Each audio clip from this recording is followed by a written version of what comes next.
Blogger is a great platform for making blogs and writing stuff in free without worrying about hosting, just like in WordPress. However, you can add custom domains. How can you customize your Blogger theme with the help of ChatGPT? It's a very fun step. You can go to ChatGPT and now you can copy the theme code and now you can customize it in your own way. Make sure you always need XML code for organizing it in the Blogger theme structure because XML is the layout structure combined with HTML, CSS, and JavaScript.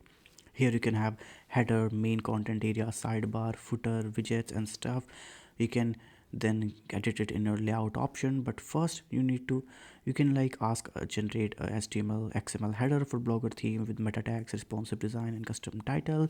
Now this way you can get a very good custom theme with your favorite colors and stuff in just simple steps with the help of ChatGPT. This way how you can customize your Blogger theme.